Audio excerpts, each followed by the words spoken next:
What is a chord? A simple question with a simple answer.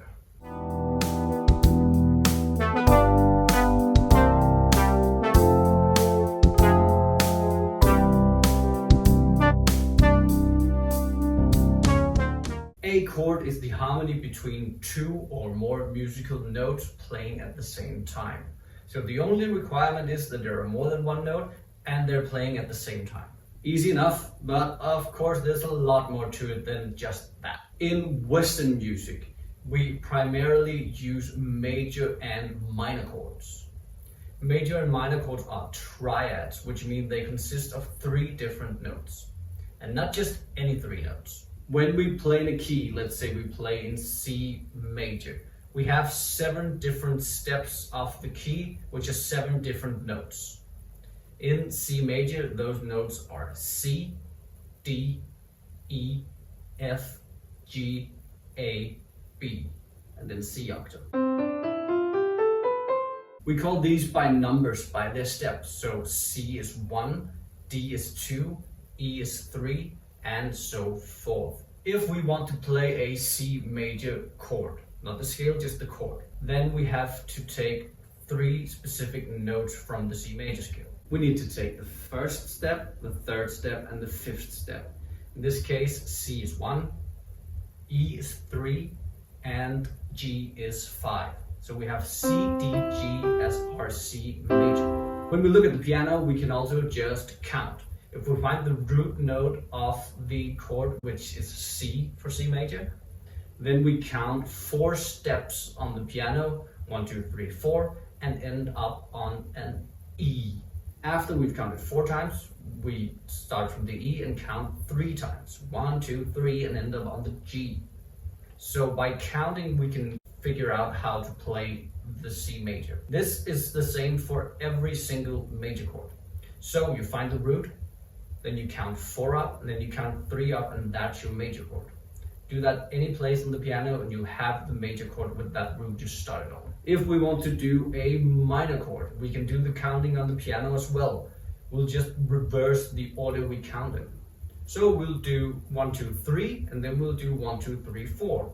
So again with the C, we start on C, then we count 1, 2, 3, end up on an E flat.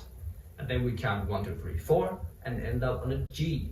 So we have C, E flat, G.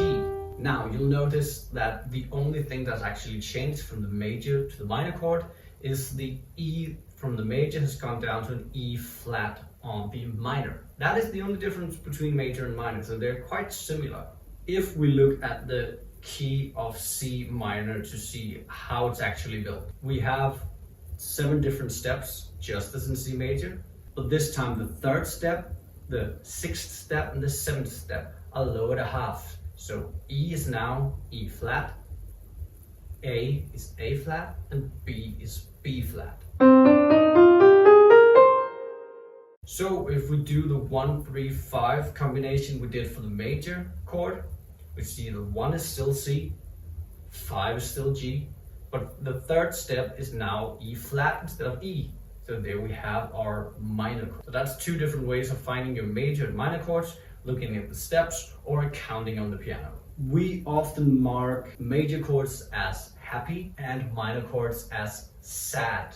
You can kind of hear it when you do a major chord and then you do a minor chord. You can kind of hear that difference between happy and sad. But it's not that simple, because how the chords work and what emotions they bring, they depend on what harmonic scheme they're actually playing into, what context the song is actually written in. So if I have a minor chord, it sounds different when we have a major and then minor chord. It's 2 different vibes, it's 2 different feelings that it gets in us. So it's not always as simple. That's why you can experiment with lots of different chord variations and chord progressions to get different kind of moods. Now, basic triads are the most used in Western music, but of course there's a lot of chords that are not just triads. We can have 7th chords, which is just a triad with the 7th step added. So in C major, that would be C, E, G, and then B. That would be a C major 7.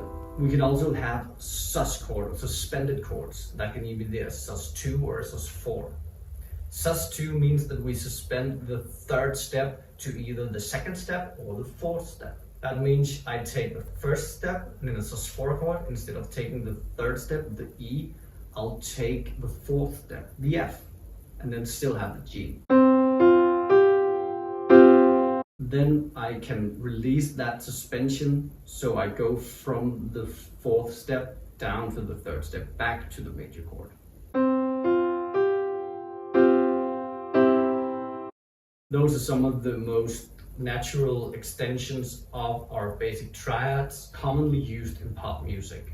That was a quick look into chords for now. Of course, there's a lot more to it than just these and the extensions, but that will be for another time. What's your favorite chord? Let me know in the comments down below. Mine's a major 7.